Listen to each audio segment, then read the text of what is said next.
വർദ്ധിച്ചു വരുന്ന സംഘർഷത്തിൽ ആശങ്ക രേഖപ്പെടുത്തി ഐക്യരാഷ്ട്രസഭ. ഇന്ത്യയോടും പാകിസ്ഥാനോടും സംസാരിച്ച UN ജനറൽ സെക്രട്ടറി വിദേശകാര്യമന്ത്രി എസ് ജയശങ്കറിനോടും പാകിസ്ഥാൻ പ്രധാനമന്ത്രി ഷഹബാസ് ഷെരീഫിനോടും ഫോണിൽ സംസാരിച്ചു. വിവരങ്ങളുമായി മനു അഖില ചേരുന്നു.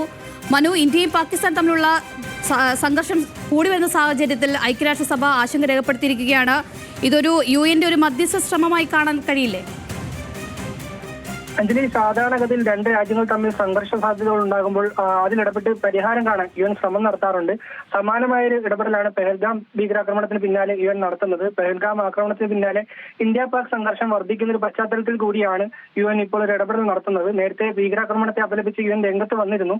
നിലവിലൊരു മധ്യസ്ഥ ശ്രമവുമായാണ് UN രംഗത്തെത്തുന്നത്.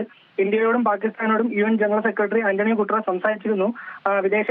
ഇന്ത്യൻ വിദേശകാര്യമന്ത്രി എസ് ജയശങ്കറിനോടും പാകിസ്ഥാൻ പ്രധാനമന്ത്രി ഷഹബാസ് ഷെരീഫിനോടുമാണ് ഫോണിൽ സംസാരിച്ചത്. നിലവിലെ അവസ്ഥയിൽ ആശങ്ക രേഖപ്പെടുത്തിയിട്ടുണ്ട്. ഐക്യരാഷ്ട്രസഭ ആശങ്ക രേഖപ്പെടുത്തിയിട്ടുണ്ട്. സ്ഥിതി ശാന്തമാക്കാൻ എല്ലാ സഹായവും വാഗ്ദാനം ചെയ്തിട്ടുണ്ട്. ഏറ്റുമുട്ടൽ ഒഴിവാക്കണമെന്നും സംഘർഷം ഒഴിവാക്കണമെന്നും UN ജനറൽ സെക്രട്ടറി ഇരു രാജ്യങ്ങളോടും ആവശ്യപ്പെട്ടിട്ടുണ്ട്. നിലവിൽ ഇന്ത്യ UN മുന്നിൽ ഇന്ത്യയുടെ നിലപാടും എസ് ജയശങ്കർ അറിയിച്ചിട്ടുണ്ട്. അക്രമികളെ നിയമത്തിന് മുന്നിൽ കൊണ്ടുവരുമെന്ന ഒരു ശക്തമായ നിലപാടാണ് എസ് ജയശങ്കർ UN അറിയിച്ചിട്ടുള്ളത്.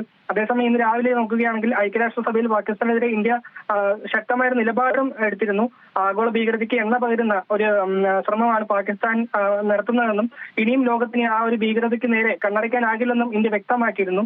പതിറ്റാണ്ടുകളായി പാകിസ്ഥാൻ ഭീകരവാദത്തെ പിന്തുണച്ചിട്ടുണ്ടെന്ന കുറ്റസമ്മതത്തിൽ അത്ഭുതപ്പെടാനില്ലെന്നും ആഗോള സമൂഹം ഇന്ത്യക്ക് നൽകിയ പിന്തുണ ഭീകരവാദത്തോടുള്ള വിട്ടുവീഴ്ചയില്ലാത്ത നിലപാടിന്റെ തെളിവാണെന്നും ഇന്ത്യൻ അംബാസഡർ യോജന പട്ടേൽ ഐക്യരാഷ്ട്രസഭയിൽ പറഞ്ഞിരുന്നു.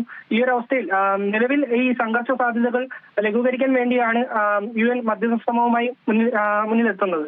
ശരി മനു, വ്യക്തമാണ്. ഇന്ത്യയും പാകിസ്ഥാനും തമ്മിൽ വർദ്ധിച്ചു വരുന്ന സംഘർഷത്തിൽ ആശങ്ക രേഖപ്പെടുത്തി ഐക്യരാഷ്ട്രസഭ. വിവരങ്ങൾ നൽകിയത് മനു അഖിലയാണ്.